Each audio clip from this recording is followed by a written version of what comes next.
Assalamualaikum warahmatullahi wabarakatuh. Selamat pagi dan selamat datang kembali kami ucapkan kepada seluruh peserta yang telah bergabung dalam rangkaian acara Temu Ilmiah Penyakit Dalam tahun 2021 hari ketiga. Pada hari ini, kita akan melaksanakan 4 sesi simposium yang akan terbagi menjadi 4 sesi bagian. Tak lupa pula kita sampaikan kepada seluruh peserta simposium yang mengikuti acara kali ini tidak perlu memberikan absensi kehadiran di komentar karena absensi akan tercatat secara otomatis oleh sistem kami.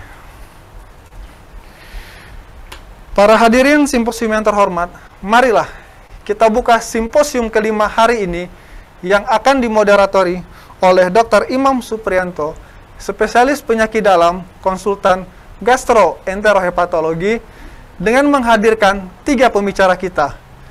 Dengan pembicara utama yaitu Dr. Harun Hudari, spesialis penyakit dalam, konsultan penyakit trofik infeksi, dengan mengusung tema The Role of Intravenous Ibuprofen as Antipyretic. Dan pembicara kedua kita yaitu Dr. Ferry Usnizar, spesialis penyakit dalam, konsultan kardiovaskuler, yang akan membawakan tema Manajemen Terapi of Fondaforinol. Serta pembicara terakhir kita yaitu Dr. Vidi Orbabusro, spesialis penyakit dalam, konsultan gastroenterohepatologi, dengan mengusung tema The Role of PPI in Management of Gastropathy and SID. Setelah pemaparan materi akan langsung dilanjutkan oleh sesi diskusi.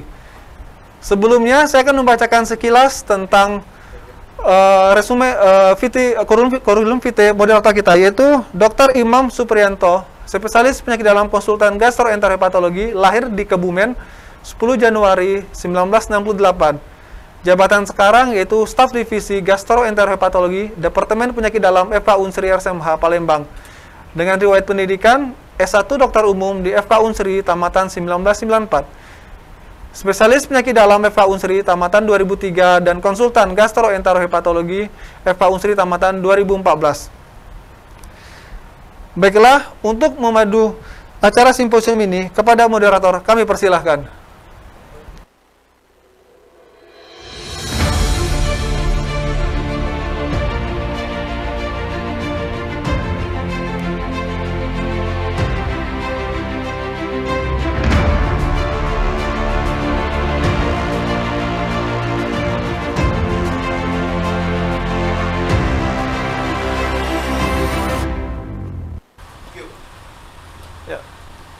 Assalamualaikum warahmatullahi wabarakatuh.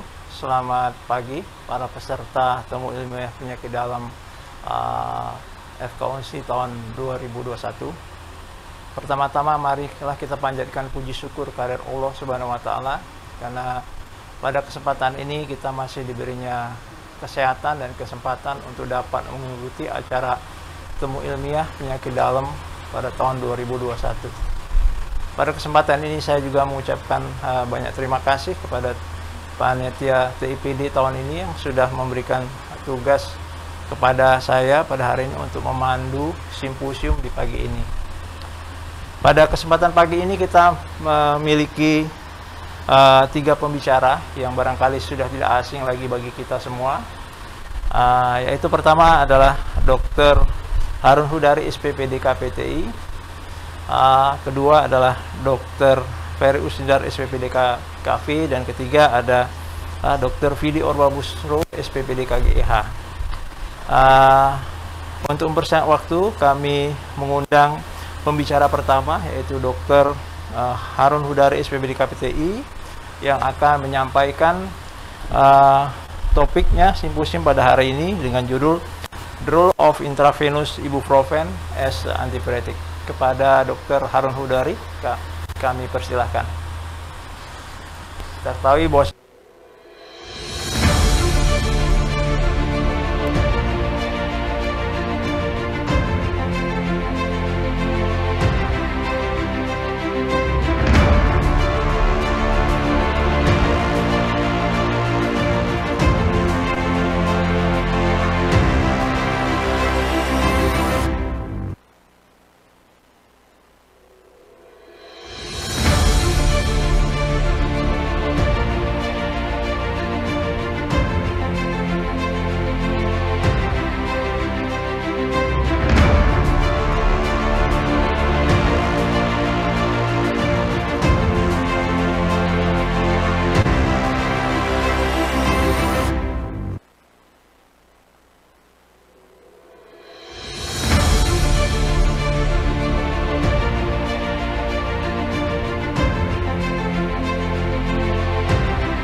Assalamualaikum warahmatullahi wabarakatuh.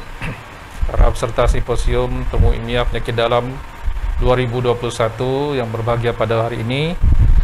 Terima kasih juga kepada moderator yang mempersilahkan kami untuk menyampaikan materi pertama di simposium 5 pada pagi ini. Pada hari ini kita akan membahas salah satu obat yang bermanfaat untuk menurunkan panas, yaitu artinya efek antipiretiknya bagus sekali.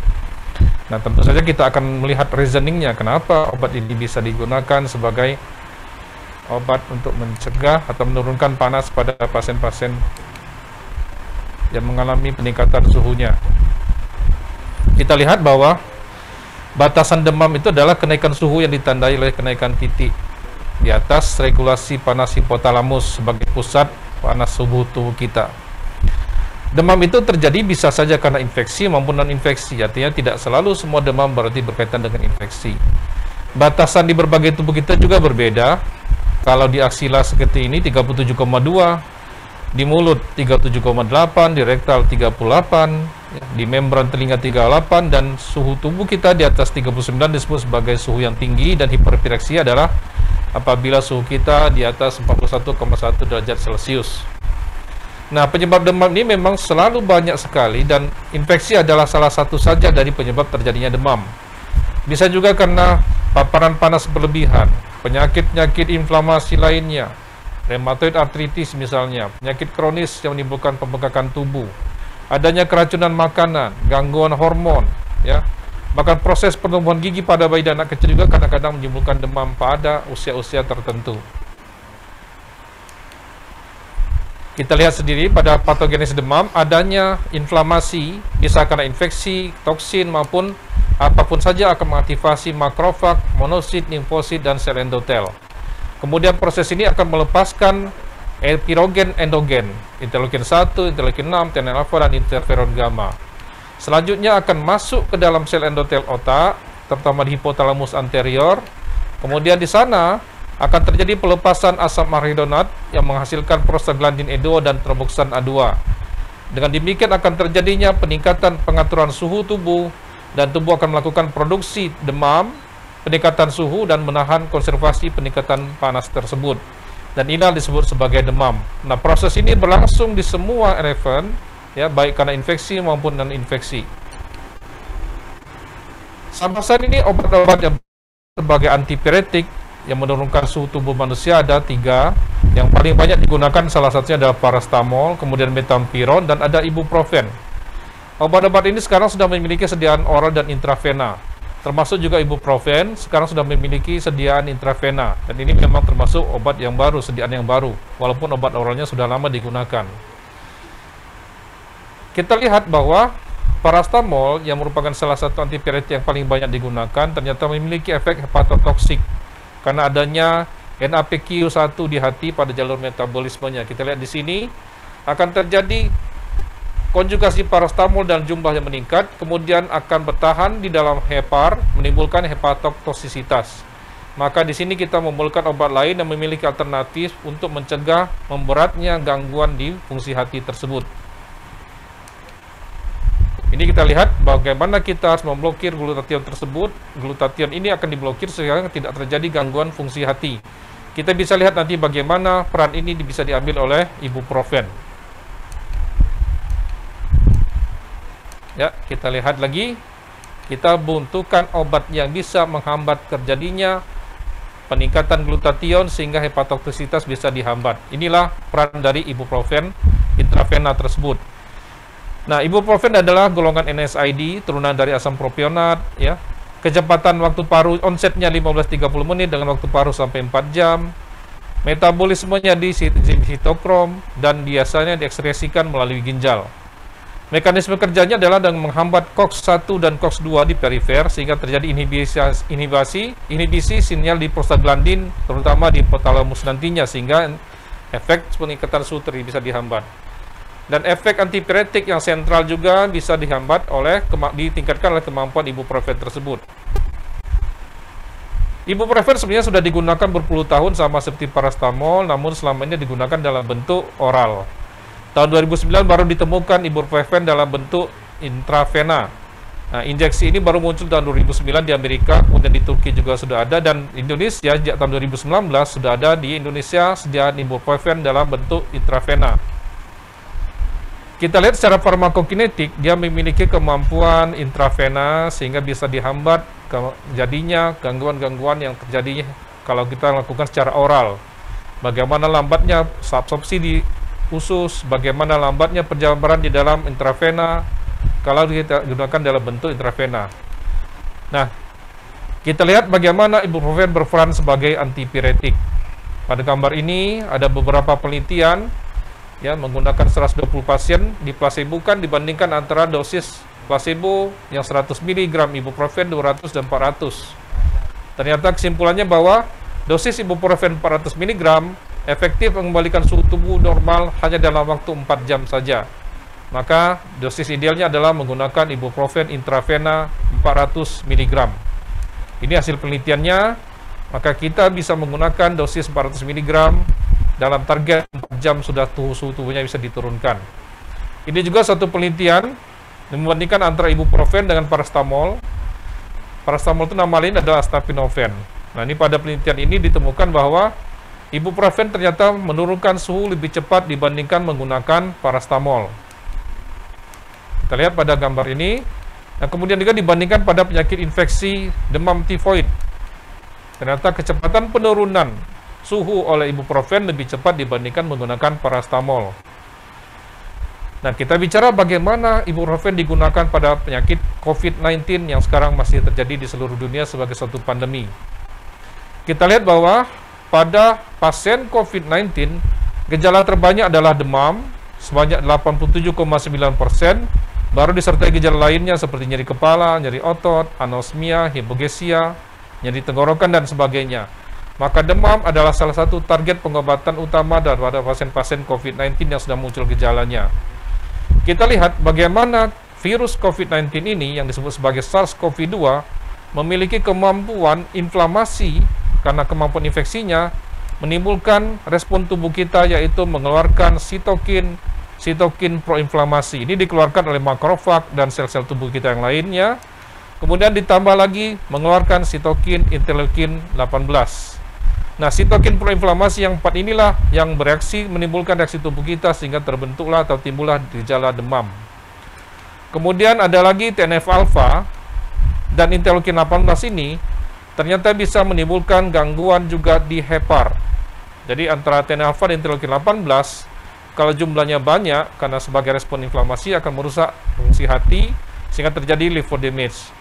Jadi ada 4 sitokin yang menyebabkan demam, dan di antara 4 sitokin tersebut ditambah interleukin 18 bisa menyebabkan gangguan fungsi hati yaitu TNF-alpha dan interleukin 18.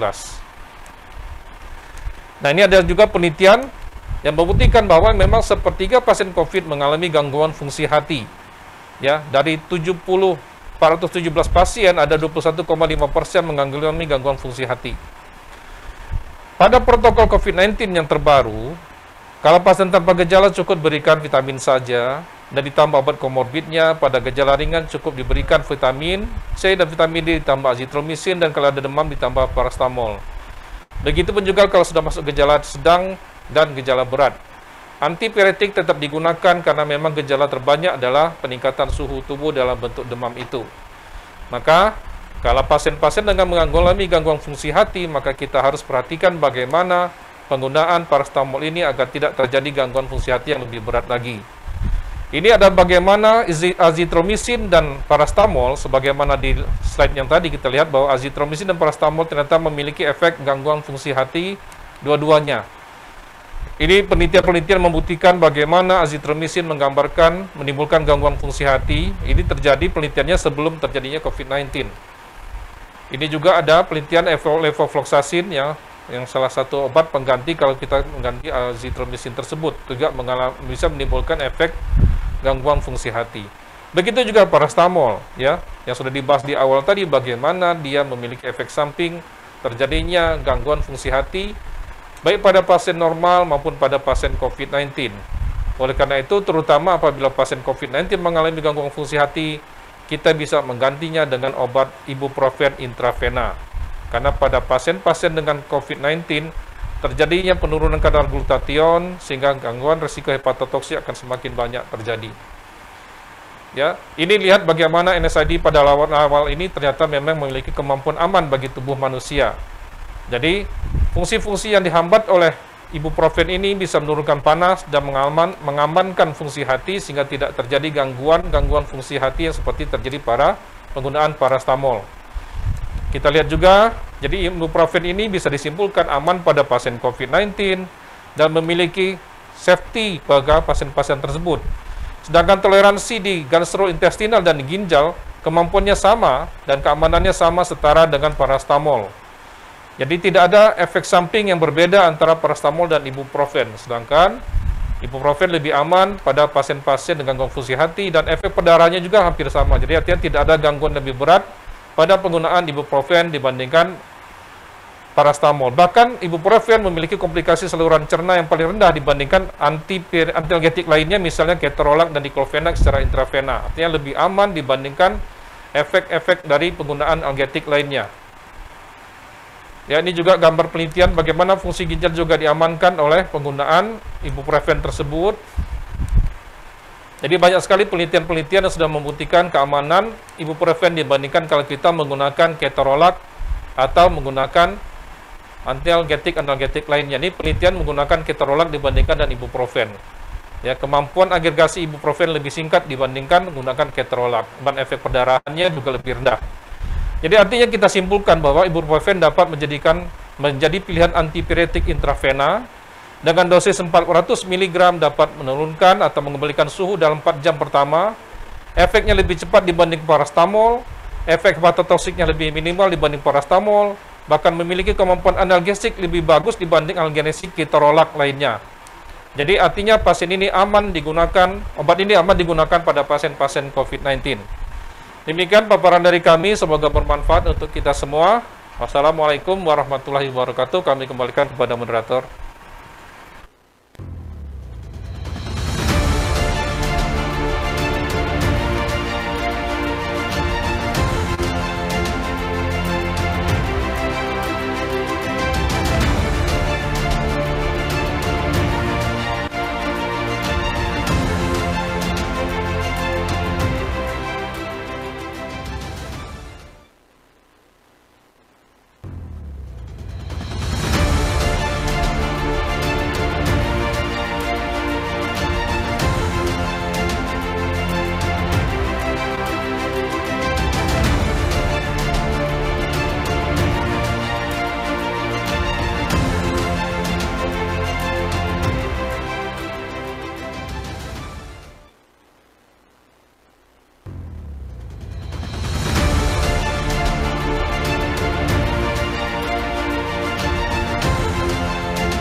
Terima kasih Dr. Harun Hudari, SPPD KPTI yang sudah menyampaikan suatu topik mengenai febris yang cukup informatif dan bagaimana peranan daripada ibuprofen yang dapat digunakan untuk mengatasi piretik yang terjadi. Barangkali selanjutnya kita mengundang pembicara kedua, yang barangkali pembicara ini sudah tidak asing lagi bagi kita, yaitu Dr. Ferry Usnidar, SPPD KKV, yang akan menyampaikan topik mengenai peranan mengenai manajemen daripada terapi fondaparinux. Kepada Dr. Ferry Usnidar, SPPD KKV, kami persilakan.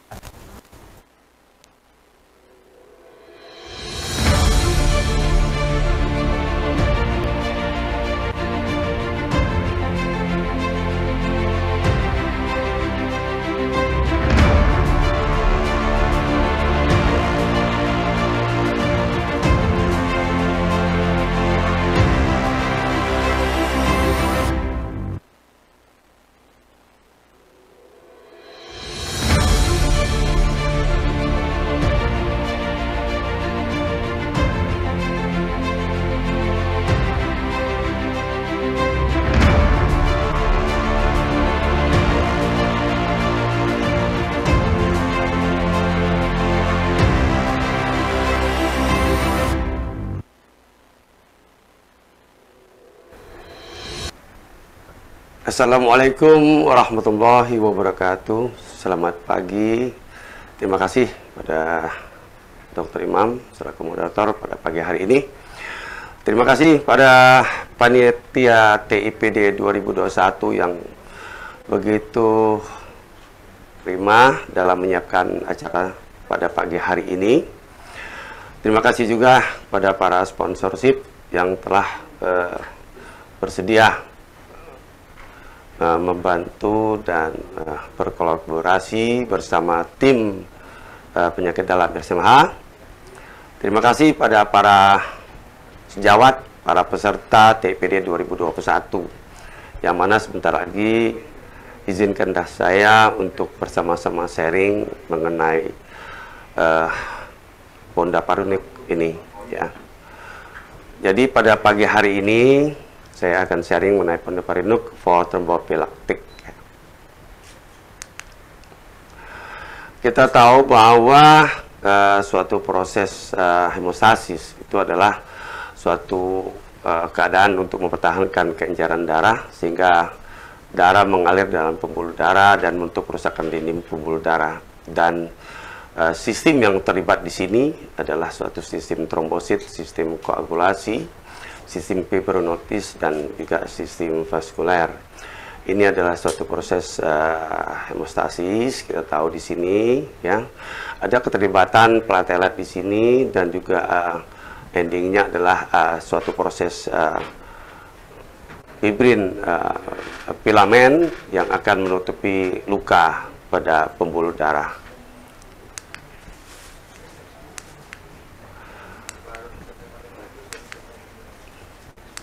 Jadi koagulasi adalah proses pembuluhan darah membentuk trombus, ya, di buluh darah, dan ini bisa terjadi karena adanya suatu luka misalnya atau rupture pada pembuluh darah, ya. Kemudian adanya aliran darah statis, ya, atau yang melambat. Contohnya adalah suatu venous thromboemboli, dan juga suatu kondisi pembuluh darah yang antikoagulannya menjadi prokoagulan. Contoh pada kondisi yang sangat top pada saat ini yaitu kondisi infeksi akibat COVID-19. Suatu trombosis, ya, suatu proses trombosis apabila terjadi di vena, ya, contohnya adalah suatu penyakit DVT, ya, deep vein thrombosis, dan juga pulmonary embolism, dan juga terjadinya risiko fraktur operasi, ortopedi, kehamilan, hiperkoagulan, tromboemboli, dan perjalanan jauh, di mana kita tahu bahwa perjalanan jauh ini akan mengakibatkan adanya stasis daripada aliran darah, ya, karena terlipat misalnya, ya. Pada arteri, sumbatan pada dari arteri misalnya adalah suatu kejadian stroke, ya, miokard infark, ya, angina, atau peripheral arterial disease, ya. Kemudian ada faktor tekanan darah tinggi, ya, pada perokok, ya, pada diabetes, dan juga pada kondisi dislipidemia atau kolesterol yang tinggi, ya. Kalau kita berbicara masalah platelet aktivasi, ya, pada kondisi suatu perlukaan, kita lihat bahwa platelet ini akan menjadi aktivasi, menjadi platelet agregasi, dan endingnya adalah arterial clot, ya. Kita tahu bahwa arterial clot ini bersifat tidak stabil. Oleh sebab itu, suatu proses thrombin generation sekunder kondisi ini akan melibatkan koagulasi kaskade, ya, yaitu proses antikoagulasi, ya, yang endingnya akan membentuk trombin, fibrinogen, dan fibrin. Dan fibrin ini akan bersama-sama dengan platelet agregasi akan membentuk arterial clot yang stabil, ya. Ini pada proses perlukaan misalnya, ya. Kita tahu antiplatelet adalah obat pengaruhi trombosit atau platelet darah, ya. Antikoagulan adalah obat yang mempengaruhi faktor pembekuan darah. Dan keduanya merupakan faktor terbentuknya clot pada pembuluh darah sehingga perlukaan tersebut dapat ditutup, ya. Nah, contoh daripada platelet itu adalah aspirin misalnya atau clopidogrel, dan antikoagulan itu misalnya antikoagulan IV yang kita kenal sebagai UFH, atau enoxaparin dan enoxaparin serta fondaparinux ya, yang pada pagi hari ini menjadi sponsor kita. Kemudian antikoagulan oral yaitu warfarin dan rivaroxaban ya. Nah, ini adalah suatu proses breakdown daripada cloud ya. Jadi kerja daripada antiplatelet ini breakdown ya cloud yang terbentuk yang begitu banyak ya, mungkin suatu kondisi yang over ya, misalnya, maka indikasi pemberian antiplatelet diberikan ya agar tidak terjadi penyumbatan yang berlebihan. Di lain pihak ya, suatu proses sekunderi ya, koagulasi antikoagulan, kita lihat di sini bahwa ada peran faktor 10A yang merubah protrombin menjadi trombin yang endingnya adalah suatu fibrin polimer atau cross-linked fibrin polimer ya. Nah, disinilah kerja daripada fondaparinux ini, dia memblok faktor 10A ya, sehingga proses pembentukan fibrin yang berlebihan itu dapat dicegah ya. Ya. Nah, injeksi antikoagulan ya, yang saya bilang tadi di awal, sponsor kita pada hari ini, yaitu kalau bisa itu halal ya, karena kebanyakan kita adalah muslim. Kemudian kedua, mempunyai waktu paru yang panjang dan mudah untuk digunakan karena dosisnya cukup sekali sehari. Ini adalah ciri-ciri injeksi antikoagulan yang ideal ya. Nah, kalau kita membandingkan fondaparinux dengan enoxaparin ya, maka kita lihat bahwa dari sumbernya sudah berbeda. Mekanisme kerja hampir sama, menghambat faktor 10A. Kemudian dia mempunyai bleeding index yang lebih kecil pada fondaparinux dibanding enoxaparin ya. Kemudian secara half time atau masa kerja dia mempunyai waktu yang berbeda, di mana fondaparinux mempunyai kelebihan waktu yang lebih panjang masa parunya dibanding LMH enoxaparin yang hanya 4,5 sampai 7 jam. Dan dengan demikian kita tahu bahwa pemberian dosis daripada enoxaparin itu harus 2 kali per hari dibanding fondaparinux yang sangat simpel yaitu 1 kali sehari ya. Dan fondaparinux ini bersifat selektif ya, karena dia tidak mengganggu anti 2A ya, faktor 2A.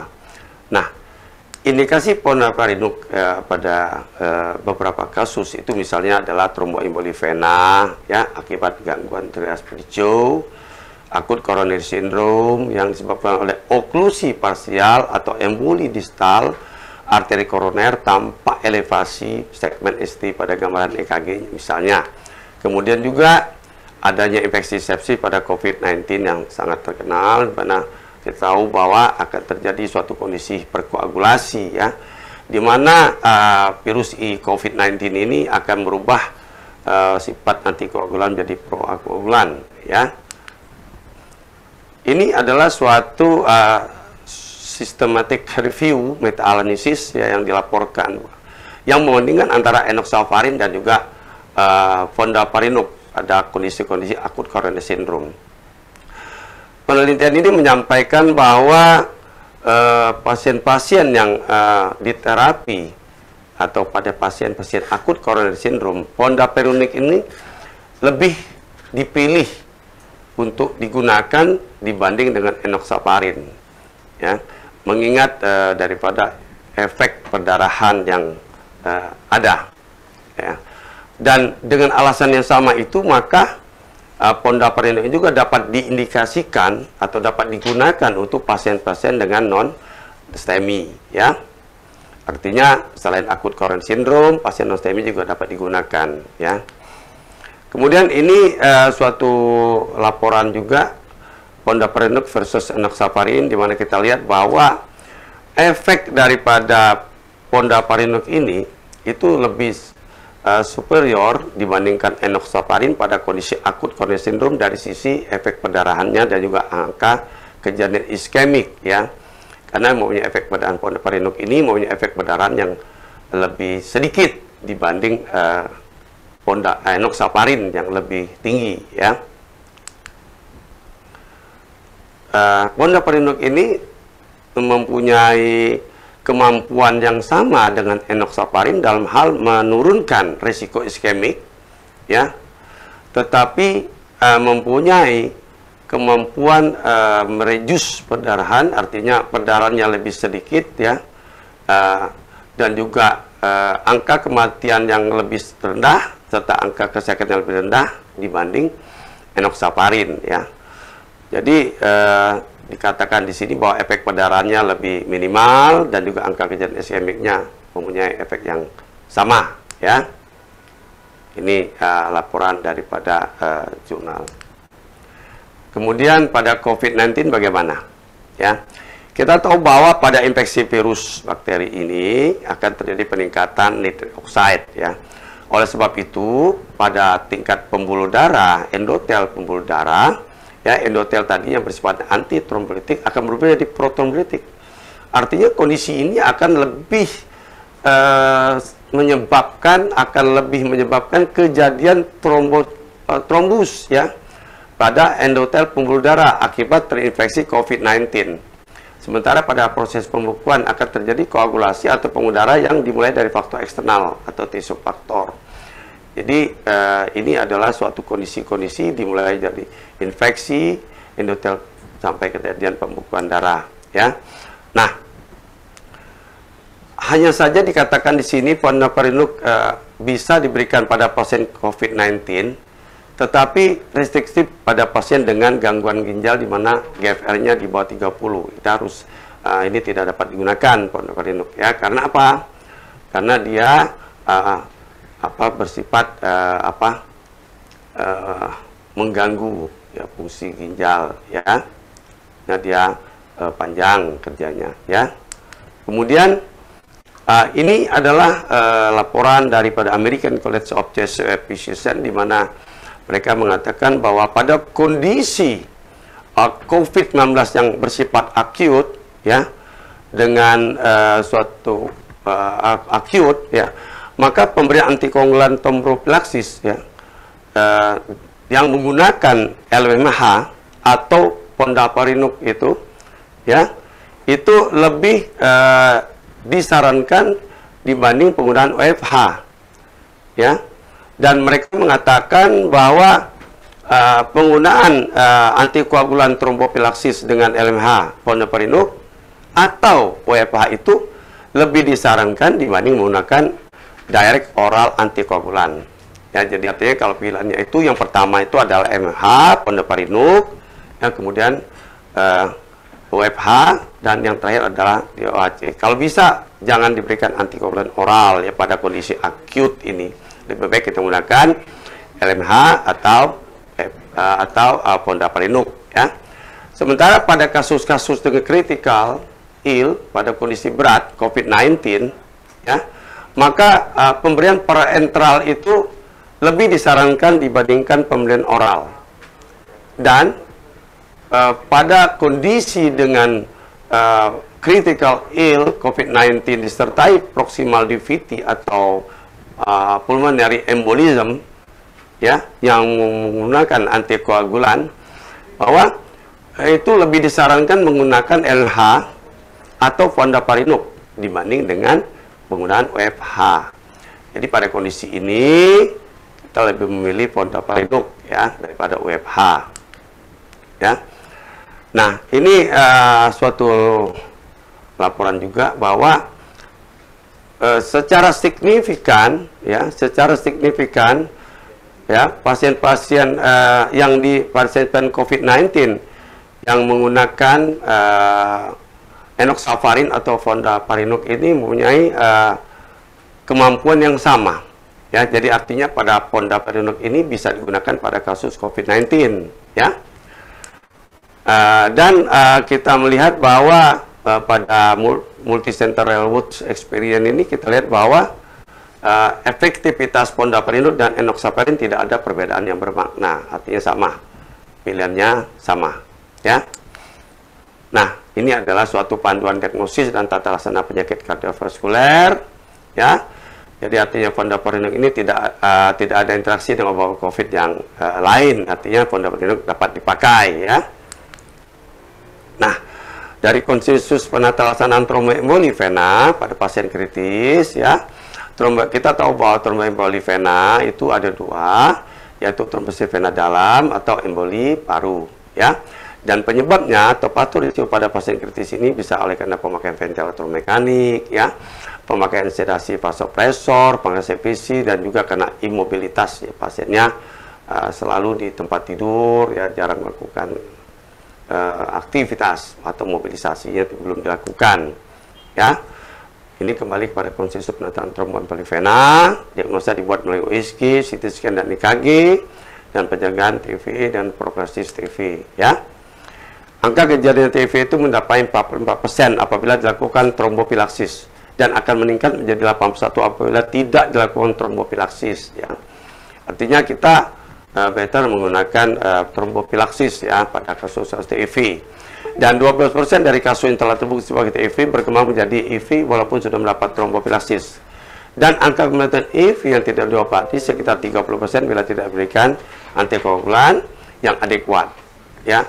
Dan angka kematian tidak diobati 30% dan bila diberikan antikoagulan yang adekuat akan berkurang hingga 2-8% ya. Nah, ini adalah gambaran terhijau. Kita tahu keseimbangan antara faktor koagulasi dan antikoagulan ya. Di sini kerusakan endotel. Ini adalah aliran darah yang melambat ya. Di sini adalah cairan. Ini adalah pembuluh darah dan ini adalah pompa ya. Antikoagulan profilasis 10 langkah pendekatan TV di ICU ya. Ada identifikasi faktor, identifikasi apakah ada pemberian indikasi koagulan dan sebagainya, itu bisa lihat itu ya. Kemudian identifikasi risiko tromboemboli vena kita nilai ya. Nilai lebih dari 4 itu menunjukkan risiko yang tinggi ya. Nilai apabila dia ada indikasi pemberian, kita dapat berikan trombopilaksis ya. Di pasien medis akut dengan risiko tinggi terhadap HIV dianjurkan pemberian trombopilaksis antikoagulan, yaitu low molecular weight heparin terhadap low atau pemberian OFH ya. Ini apabila pasiennya mendapatkan indikasi, kita lihat dari risiko pendarahannya ya. Rekomendasi profilaksis antikoagulan ya dinilai dari pilihan-pilihannya ini ya, apakah menggunakan MH ya, apakah kita menggunakan OFH ya. Dan pendoparinuk sodium ini mempunyai dosis atau disarankan dosisnya 2,5 subkutan per hari ya, dan diberikan selama 2-4 hari. Tidak boleh diberikan pada pasien KG seperti kita katakan di awal tadi ya. Nah, apabila terbukti ada suatu embolisme pulmonari, maka profilaksis ini berubah menjadi terapi definitif ya. Pemberian enoxaparin dosisnya ini ya, OFH ini ya. Sementara fondaparinuk dengan berat badan antara 50-100 kita berikan 7,5 mili subkutan sekali sehari ya. Dosis tersedia adalah 2,5 ya. Baik, barangkali itu saja dapat kami sampaikan. Terima kasih atas perhatian dan kerjasamanya. Saya tutup dengan billahi taufiq wal hidayah. Wassalamualaikum warahmatullahi wabarakatuh.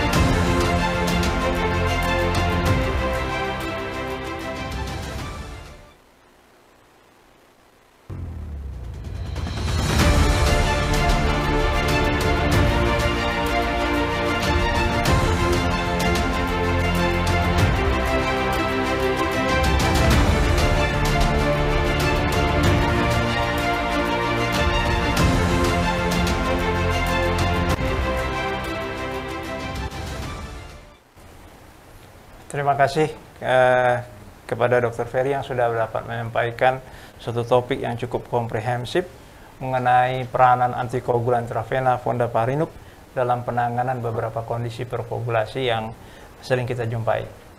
Selanjutnya barangkali kita panggil pembicara terakhir, yaitu yang sudah tidak asing lagi buat kita, itu Dr. Fidi Orbabustro, SPPD KGIH.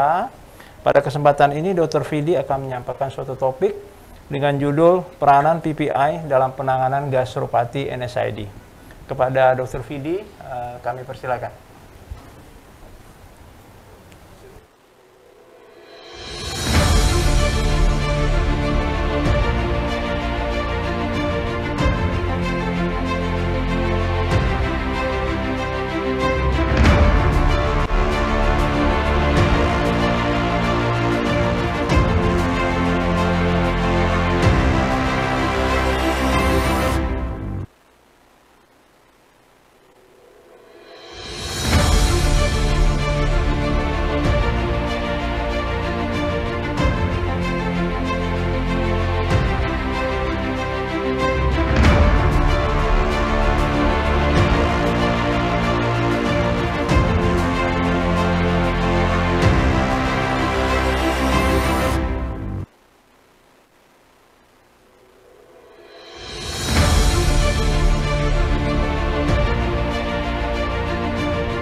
Assalamualaikum warahmatullahi wabarakatuh. Terima kasih Dr. Imam selaku moderator, dan juga selamat pagi kepada peserta simposium sekalian. Topik yang akan saya bawakan pada kesempatan ini sangat berhubungan dengan pembicara sebelumnya yang merupakan suatu komplikasi atau risiko dari obat-obat yang dipresentasikan pada presentasi sebelumnya, yaitu topik yang mengenai gastropati dan perdarahan saluran cerna. Dan ini ada yang saya tekankan adalah the role of PPI. Oke, sudah kita ketahui bersama bahwa NSAID yaitu merupakan obat yang sering kita pakai sehari-hari, dan kerjanya adalah menghambat suatu enzim yang disebut sebagai siklooksigenase. Kita ketahui ada dua jenis, yang 1 dan 2. Yang 1 itu berperan dalam cytoprotection gastrointestinal dan aktivitas platelet, sedangkan yang kedua itu berperan dalam proses inflamasi, nyeri, dan demam.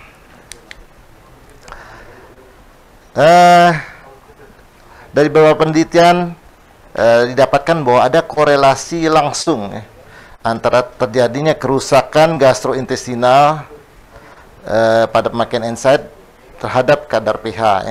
Kita ketahui kita lihat pada slide ini, pada pH 2 dengan pemberian indometasin intraduodenal itu akan terjadi kerusakan mukosa yang cukup berat, sedangkan pada pH yang lebih tinggi, pada pH 5 dan pH 7, pemberian NSAID sebenarnya tidak memberikan kerusakan yang terlalu berarti, artinya kerusakan gastrointestinal itu sangat pH dependent. Next, ini ada suatu ilustrasi mengenai bagaimana NSAID itu bisa merusak upper GI kita, Jadi dengan menggunakan mikroskop elektron terlihat setelah 16 menit pemberian aspirin itu sudah terjadi kerusakan pada mukosa. Kita lihat ini, ini sebelum dan sesudah diberikan, jadi kerusakan daripada mukosa gastrointestinal. Bayangin aja baru 16 menit kita berikan, apalagi andai kata pemakaian NSAID ini bertahun-tahun atau jangka panjang, long life, Jadi apa aja efek daripada NSAID terhadap gastrointestinal, Yang pertama, dia akan meningkatkan gejala-gejala dari upper GI. Yang kedua, dia akan menyebabkan terjadinya ulcerasi, di mana ulcerasi ini akan menimbulkan perdarahan, perforasi maupun obstruksi apabila terjadi pada daerah pylorus maupun pada daerah duodenum. Ini adalah suatu peningkatan prevalensi GI symptom akibat pemakaian NSAID. Kita lihat ada epigastrik, ada heartburn, regurgitasi, nausea, dan vomiting, Oke. Dan jelas pemakaian gejala gastrointestinal ini akan mempengaruhi produktivitas kerja, Dari beberapa penelitian terlihat bahwa orang-orang yang memakai NSAID sering terganggu aktivitasnya pada saat dia sudah timbul komplikasi daripada GI-nya, Dan ini terlihat salah satu komplikasi daripada NSAID terhadap esofagus, terjadi suatu kondisi namanya reflux esophagitis, di mana prevalensinya cukup besar juga, hampir seperempatnya, 21%, Jadi pasien-pasien yang memakai NSAID pada penderita osteoartritis itu menderita suatu esofagitis. Ya. Juga demikian halnya dengan peptic ulcer ya, yang terjadi pada gastrit dan duodenum. Memakai NSAID itu risikonya akan lebih meningkat. Bahkan dikatakan bahwa 10-30% itu jadinya silent tanpa gejala. Jadi hanya ketahuan secara endoskopi. Jadi belum tentu seorang yang memakai NSAID yang tanpa gejala itu belum terjadi kerusakan pada gastrointestinalnya ya. Dan dibuktikan 10-30% ternyata sudah ada ulcerasi sebenarnya ya. Dikatakan bahwa COX-2 selektif itu mempunyai insiden yang lebih rendah terjadi peptic ulcer dibanding yang non selektif ya. Nah, ini ada beberapa jenis ya NSAID yang bisa menimbulkan lesi gastroenteritis duodenal ya. Tadi ibuprofen, walaupun kan memang tidak terlalu tinggi, tapi dia bisa menimbulkan juga suatu lesi pada gastroduodenal. Bahkan aspirin yang sering dipakai penderita kardiovaskuler ya, itu akan punya risiko yang paling tinggi ya. Jadi kita harus hati-hati terhadap penggunaan aspirin jangka panjang ya. Demikian juga ketoprofen yang sering kita pakai pada saat menghilang nyeri atau pada saat tindakan operatif, itu juga mempunyai risiko yang tinggi untuk terjadinya pendarahan. Ya. Selain daripada NSAID ini juga pendarahan saluran central atau peptic ulcer bleeding ini bisa ditimbulkan oleh pemakaian obat-obat lain seperti pemakaian antikoagulan seperti yang dipresentasikan Dr. Ferry tadi ya. Itu juga menimbulkan risiko dan itu paling tinggi malahan ya risikonya pendarahannya ya. Terus kemudian pemakaian steroid ya. Steroid malah lebih rendah dibanding NSAID ya. Juga riwayat peptic ulcer sebelumnya itu punya risiko. Juga ada riwayat MAH pada tahun sebelumnya ya. Yang dipegang adalah past year-nya adalah tahun sebelumnya ya. Heart failure, diabetes dan merokok ya. Nah, ini adalah suatu penelitian mengenai odds ratio GI bleeding pada pemakaian NSAID non selektif dan selektif. Nyata memang odds ratio lebih tinggi pada pemakaian yang non selektif ya. Oke. Jadi risiko terjadinya komplikasi gastrointestinal sangat terpengaruh oleh faktor pasien dan faktor obat ya. Ya, pada pasien usia lebih dari 60 tahun dan riwayat ulcus pepticum sebelumnya atau gejala gastrointestinal sebelumnya itu mempengaruhi. Juga pada obatnya, jenis NSAID-nya, dosisnya, dan pemakaiannya bersama-sama dengan antikoagulan dan kortikosteroid itu sangat mempengaruhi risiko GI complication ya. Dan ini terlihat bahwa NSAID itu meningkat mortality ya. Pada penelitian di Amerika cukup banyak angka kematiannya. Ini daftarnya menunjukkan bahwa angka kematian NSAID ini cukup tinggi ya. Nah, bagaimana manajemen daripada GI ulcer ya. Jadi prinsip manajemennya harus meliputi 4 hal, yaitu relief, healing, prevent, dan protect ya. Jadi kalau bisa dia obat yang terpilih adalah bisa mencakup 4 komponen tersebut ya. Ada satu guideline dari American College of Gastroenterology dalam penanganan pemakaian NSAID ya. Jadi yang kita ini pemakaian NSAID khususnya yang jangka panjang dan terjadi recurrent bleeding ulcer ada rekomendasinya. Yang pertama, kalau NSAID rekomendasinya pemakaian NSAID itu harus betul hati-hati gitu ya. Dan kalau bisa terjadi pendarahan, NSAID harus di stop secepat mungkin ya. Andai kata memang betul-betul diperlukan NSAID ya, itu harus diberikan COX-2 selektif ya, dengan dosis yang terendah ya, diikuti dengan pemberian PPI ya. Itu adalah strong recommendation. Itu untuk NSAID, tapi rekomendasi yang berikutnya untuk low dose aspirin ya. Juga sama, kebutuhan daripada aspirin juga harus dievaluasi, kalau memang betul-betul perlu baru diberikan. Untuk secondary prevention, ya, artinya kalau pasien memang sudah ada penyakit jantung, kita untuk mencegah suatu event ya, kita pemutusan daripada aspirin ini hanya dalam waktu singkat saja. Malah direkomendasikan bisa diberikan lagi 1-3 hari. Yang idealnya bagusnya 7 hari ya. Kalau 7 hari lebih aman gitu ya. Sebaiknya pemberian aspirin tadi harus diberikan kombinasi dengan PPI ya. Dan untuk primary prevention, hati belum ada penyakit jantungnya ya, kita pertimbangan harus memberikan aspirin ini. Jadi andai kata memang tidak dibutuhkan, andai kata terjadi perdarahan, baik-baik di stop saja gitu ya. Nah, ini adalah salah satu obat yang sudah kita kenal mungkin ya, Nexium itu adalah obat original, isinya esomeprazole yang punya peranan dalam 4 komponen tadi, relief, protect, healing, dan prevent daripada terjadinya ulcer bleeding ya. Ini adalah penelitian Venus study yang menunjukkan bahwa pemakaian Nexium itu bisa mengurangi simptom-simptom dari GI ya, baik nyeri, rasa terbakar, gangguan tidur, nausea, dan sebagainya ya, dibanding dengan placebo ya.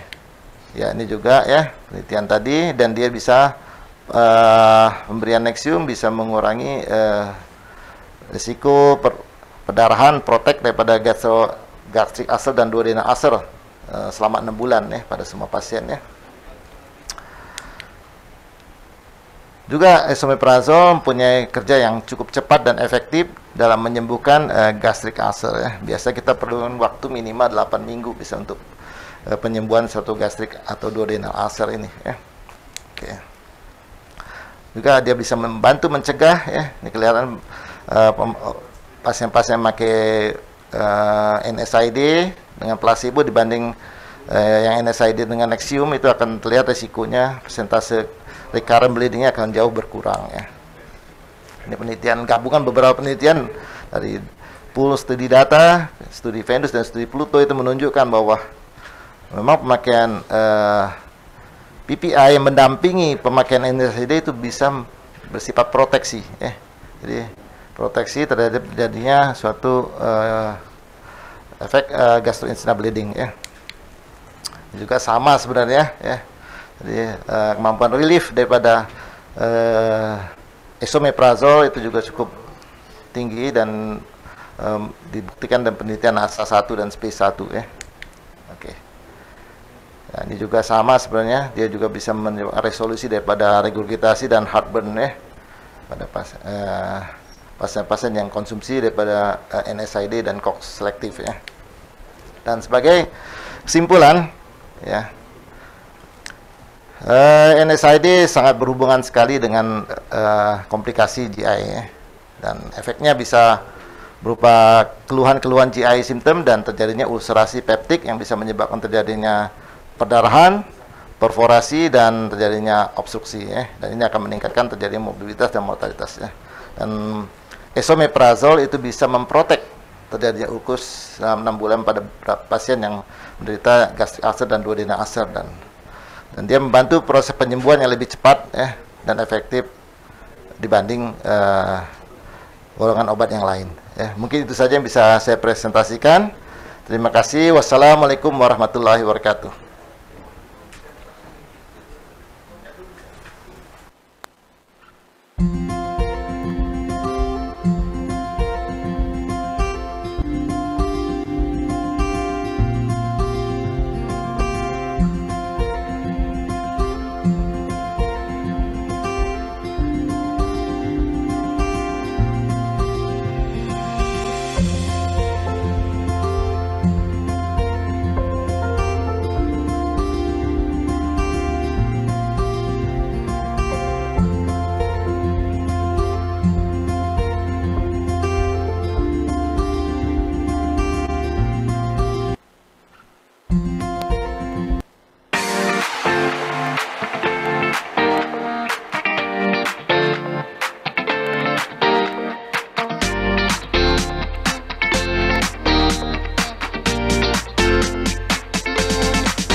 Ya. Terima kasih kepada Dr. Pidi yang sudah menyampaikan suatu topik yang cukup menarik ya mengenai peranan daripada PPI dalam penanganan gastropati NSAID. Kita mengetahui bahwasannya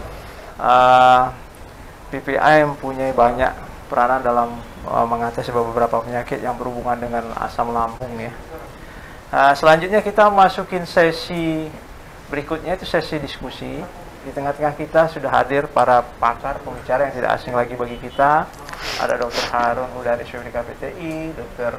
Ferry Usnizar SPPDK KV, dan juga Dr. Fidius Babusru SPPDK GEH. Dari sesi diskusi ini sudah masuk beberapa pertanyaan ya, barangkali untuk ketiga pembicara ya. Barangkali ini ada pertanyaan untuk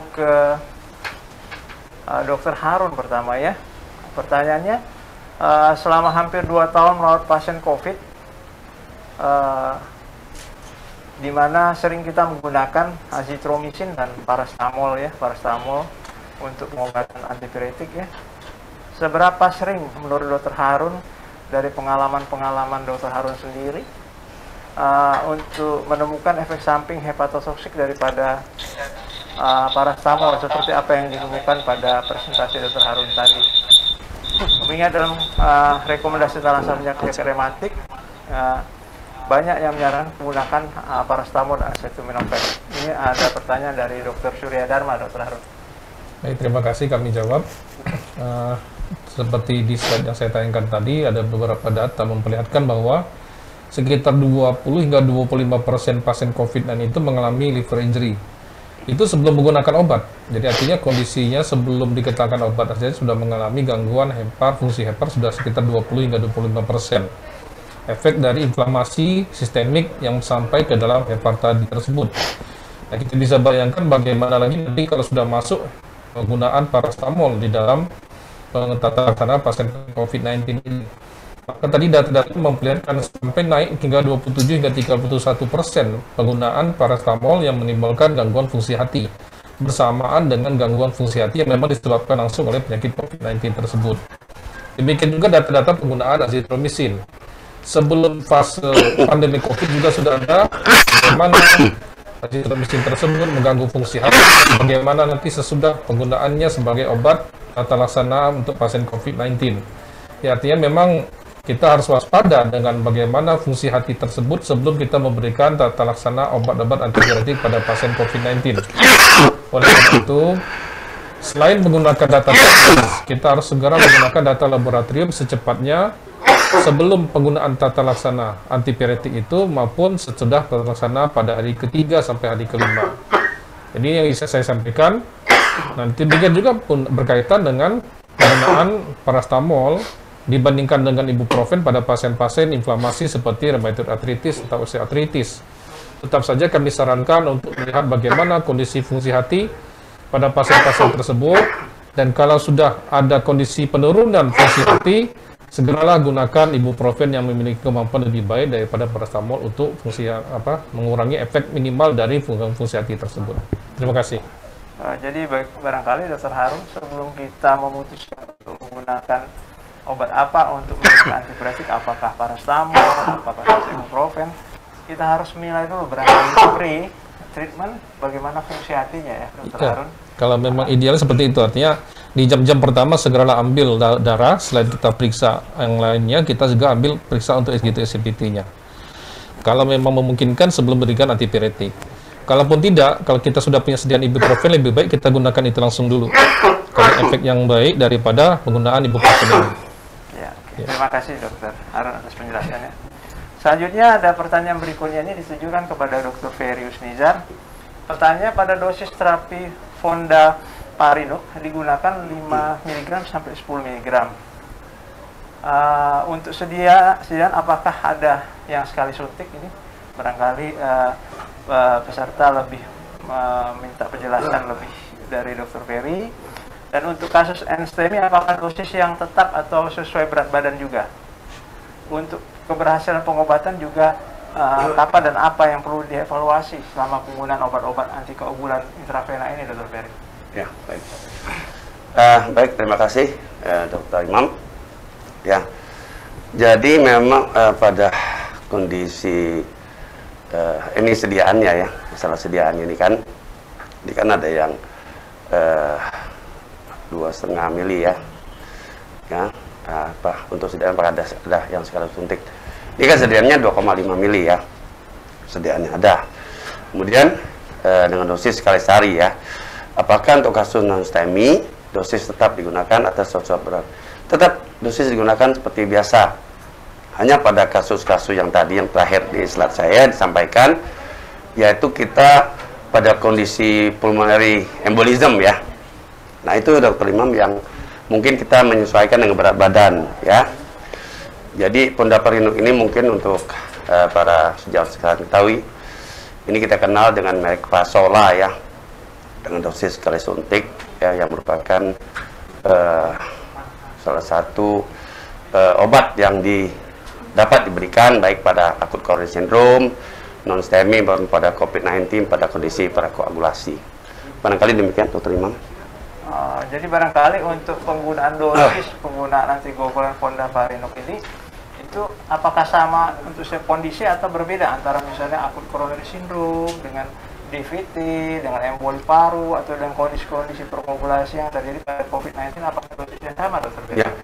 Untuk yang berbeda hanya pada kondisi pulmonary embolism yang berbeda, karena kita menyesuaikan kondisi yang berat kan pada ya, kondisi yang berat ya pada. Tetapi pada kondisi-kondisi seperti akut coronary syndrome ya, itu tetap kita memakai dosis sekali sehari dengan dosis yang sudah disarankan sesuai guideline, yaitu sekali sehari. Terus tadi ada pertanyaan, parameter apa yang dipakai untuk menilai keberhasilan penggunaan antikoagulan ini, Dr. Ferry? Barangkali untuk proses coronary syndrome, apa yang harus kita nilai gitu untuk menilai outcome dari pemberian obat ini? Apakah nanti memberikan efek yang baik atau malah justru memberikan efek samping, misalnya perdarahan? Ya, beberapa penelitian menunjukkan bahwa efek perdarahan Pondaparinux ini lebih sedikit ya dibanding menggunakan enoxaparin ya.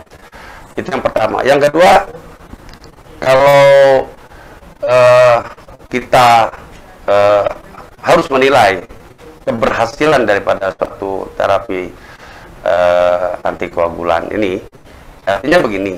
Sebagai contoh kasus ya, pasien masuk dengan tidak memungkinkan untuk langsung dilakukan suatu tindakan primary, jauh misalnya ya. Jadi kita berikan dulu dia antikoagulan ini, Imam ya. Nah setelah kita berikan, ya pasien ini kan kita rujuk ke center yang mempunyai center PCI ya untuk lakukan tindakan.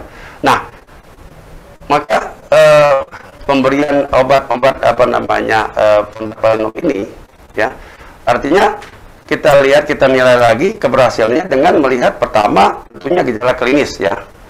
Yang kedua kita menilai misalnya EKG ya. Dan yang ketiga mungkin adalah dengan menilai apakah ada gangguan-gangguan perdarahan ya, misalnya dengan pengukuran parameter PTA-PTT dan sebagainya. Demikian mungkin Dr. Imam. Ya, terima kasih Dr. Erius Nidar. Selanjutnya pertanyaan ketiga ini ditujukan kepada Dr. Vidi ya.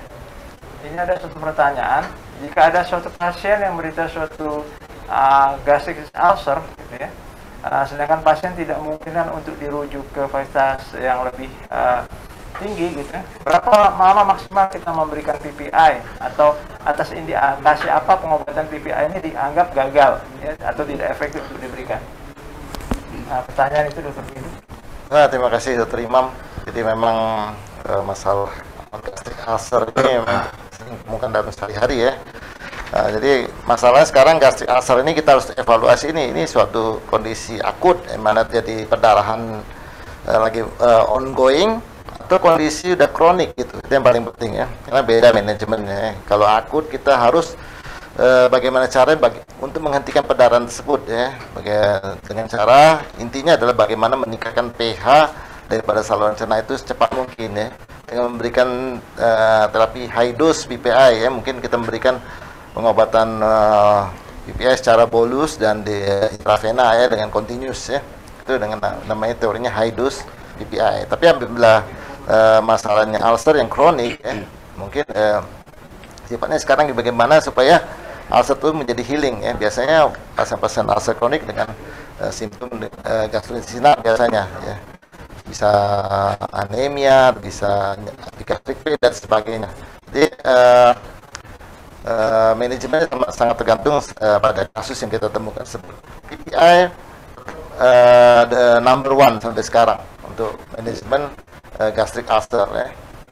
Walaupun memang sudah ada opsi, ada obat lain yang dikembangkan namanya PCAP tapi belum masuk ke Indonesia. Tapi sampai saat ini tetap PPI yang nomor satu karena prinsip daripada gastric ulcer adalah meningkatkan pH, walaupun itu perdarahan akut maupun perdarahan kronis. Bagaimana caranya? pH itu dinaikkan, karena kalau pH-nya rendah tidak akan terbentuk klot, perdarahan akan terjadi dan tidak akan terjadi healing daripada ulcer tersebut ya. Itu saja mungkin yang bisa saya sampaikan ya. Tapi berapa lama dokter Vidi kita biasanya average memberikan suatu PPI? Ini kan pertanyaan dari mungkin dari dokter yang bekerja di fasilitas kesehatan tingkat pratama primer. Ya, saya rasa kalau untuk perdarahan akut dokter Imam ya itu di tingkat pertama pun bisa sebenarnya karena PPI sudah banyak nyebar di mana-mana ya, dan harganya juga relatif murah, yang murah saja ya. Kita berikan biasanya 3 hari biasanya untuk high dose PPI ya, memberikan IV biasa. Tentunya tergantung sama respon klinis. Tapi yang dikatakan untuk yang healing, gastric ulcer healing itu perlu waktu yang cukup lama ya, dan itu tidak perlu dengan pemakaian intravenous. Kita bisa memberikan secara oral, proses penyembuhan bisa mencapai 8 minggu ya, dan respon tergantung masing-masing, ada person to person juga ya. Ya, oke. Jadi berarti untuk kondisi akut misalnya ada perdarahan ya, kita bisa berikan beberapa harga intravena dan bisa kita switch ke pemberian oral. Kalau untuk healing proses biasanya pada ulcer bisa sampai 8 minggu ya dokter Vidi ya, pemberiannya. Oke, baik. Barangkali masih ada pertanyaan lagi tidak? Kalau masih ada pertanyaan kan. Nah, ini untuk dokter Harun ya. Apakah pertimbangan kapan kita memilih ibuprofen IV atau oral ya pada kasus-kasus dengan pireksia gitu ya, dan menanyakan bagaimana efikasinya antara yang oral dengan IV dan begitu juga efek sampingnya. Ya, terima kasih. Jadi kelebihan penggunaan intravena adalah salah satunya absorpsinya lebih cepat. Jadi kita bisa mengejar waktu 4 jam sudah bisa menurunkan panas pada suhu pasien yang tinggi sekalipun, dan ini tidak bisa dikejar kalau kita gunakan oral. Karena oral membutuhkan waktu, ya metabolisme dulu, diabsorpsi dulu, baru dia bekerja di titik tangkapnya. Kemudian pada pasien-pasien dengan penurunan kesadaran, tentu saja kita akan sulit menggunakan obat oral ini, walaupun bisa masuk melalui NGT, namun tetap saja kecepatannya akan kalah dibanding menggunakan intravena. Nah, efikasinya tentu saja akan lebih baik karena salah satunya onsetnya lebih cepat, ya, masa kerjanya sama dibandingkan oral, dan juga memang cost-nya tidak terlalu jauh berbeda menggunakan ibuprofen oral ini.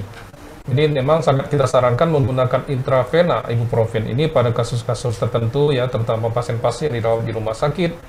Kalau kita tidak menggunakan intravena, kita akan kesulitan mengejar penurunan panas tersebut. Sedangkan kita tahu dengan panas yang tinggi pada pasien-pasien apapun, pasien infeksi maupun non-infeksi akan berisiko terjadinya kemampuan atau peningkatan inflamasi. Sitokin storm biasanya dimulai dari suhu yang terlalu tinggi, sehingga respon tubuh kita di sel-sel selulernya akan terjadi peningkatan pelepasan sitokin proinflamasi yang lebih banyak. TNF-alpha, interleukin 1 dan 6 itu biasanya muncul pada suhu-suhu yang tinggi. Di Indonesia sudah ada sediaan ini yang dikeluarkan oleh Fahrenheit yang dalam bentuk nama obatnya Penlos. Jadi ini sudah ada di Indonesia dan bisa digunakan, sudah ready sediaannya. Terima kasih. Nah, jadi memang penggunaan ibuprofen intravenanya lebih dianjurkan, terutama pada kasus-kasus yang memang critical ill ya, pasien yang dirawat di rumah sakit, di mana intake per oral tidak bisa kita berikan, dan juga untuk mendapatkan penurunan suhu tubuh ya yang lebih cepat dibandingkan dengan pemberian obat-obat per oral gitu dokter Harun ya. Nah, selanjutnya ada pertanyaan juga, ini masih banyak pertanyaan untuk dokter Ferry Usnizar ya. Ini apakah obat-obatan fibrinolytik ini cukup aman digunakan pada pasien COVID namun mengalami gangguan koagulasi seperti hemofili, namun tidak bisa dilakukan untuk PCI? karena tempatnya di daerah terpencil begitu, Dr. Ferry. Pertanyaan di atas. Pertanyaan di atas, pada pasien dengan penurunan fungsi ginjal dan iskemik, apakah fondaparinux dapat diberikan dengan dose adjustment pada pasien akut coronary syndrome? Dan dosis penyesuaian gitu, Mas. Oke. Silakan Dr. Ferry. Ya, terima kasih Dr. Imam, terima kasih Dr. Freddy. Jadi ini memang tadi sudah disampaikan di awal bahwa pada kondisi akut coronary syndrome ya, itu kita lebih disarankan untuk memilih fondaparinux ya, atau Fasolah, sponsor kita pada hari ini, dibanding menggunakan enoxaparin ya. Kenapa? Pertama, efek bleedingnya lebih sedikit, dan yang kedua adalah bahwa efek daripada iskemiknya juga mempunyai efek yang sama ya. Nah, kemudian pada kondisi ini, pada kondisi misalnya dengan pasien COVID-19 juga fondaparinux masih ada tempat ya. Nah, hanya pada kondisi dengan penurunan fungsi ginjal ya, ini dengan catatan ini kita lebih memilih WAHEP. Kenapa? Karena bisa di-adjust dosisnya ya. Artinya dia mempunyai masa paru yang pendek ya, sehingga kita lebih enak ya membuat apa namanya pilihan-pilihan terapi. Artinya kita bisa mengadjust, bisa mengatur ya dosis dan berapa lama digunakan dibanding kita menggunakan apa namanya fondaparinux ini. Tetapi fondaparinux ini kelebihannya kan adalah dia masa parunya panjang. Jadi pada kondisi akut coronary syndrome baik AKS maupun non STEMI juga lebih enak, hanya once daily, hanya sekali sehari ya. Nah, kekurangannya yaitu tadi karena dia efek sampingnya apa namanya masa parunya panjang ya, pada kondisi GFR-nya menurun ini berbahaya. Jadi kita memilih WAHEP ya. Jadi kita beri adjust, itu satu. Kemudian apakah fondaparinux dapat diberikan dengan dose adjustment pada pasien akut? Ya, disarankan para ahli kita tidak menggunakan fondaparinux pada kondisi penurunan fungsi ginjal ya. Even kita adjust, sulit mengadjustnya ya, karena dia waktu parunya panjang ya, sampai 21 jam, jadi sulit mengadjust ya. Kemudian apakah obat pneumolytik ini aman digunakan pada pasien COVID dengan gangguan hiperkalkulasi? Iya, memang pilihan pada COVID-19 dengan kondisi hiperkalkulasi ini yaitu menggunakan LMH seperti fondaparinux, Fasolah ini ya. Tetapi apabila tidak tersedia mungkin WAHEP bisa dipakai ya. Nah, pilihan terakhir adalah oral ya itu. Tapi pada hemofili ini memang ada special condition ya. Special condition artinya memang mungkin ini harus hati-hati sekali menggunakannya, dan mungkin lebih baik kita konsul kepada ahli hematologi ya, karena ini memang bidang yang agak spesifik. Saya kira demikian Dr. Imam. Ya. Terima kasih. Ya, terima kasih Dr. Ferry atas penjelasannya. Sebenarnya kita masih memiliki banyak sekali pertanyaan yang ditujukan kepada 3 pembicara. Tapi mengingat waktu, maka kita batasi diskusi pada simposium hari ini. Ya, dan kami mengucapkan banyak terima kasih kepada ketiga pembicara, Dr. Harun, Dr. Ferry, dan Dr. Fidi Augusto yang sudah memberikan materi yang cukup baik dan menjelaskan materinya pada forum diskusi ini. Dan mari kita berikan aplaus kepada 3 pembicara. Dan dengan sudahnya acara diskusi ini, maka simposium pada pagi hari ini, simposium kelima, saya tutup dengan mengucapkan wabillahi taufiq wal hidayah. Wassalamualaikum warahmatullahi wabarakatuh. Waalaikumsalam warahmatullahi wabarakatuh.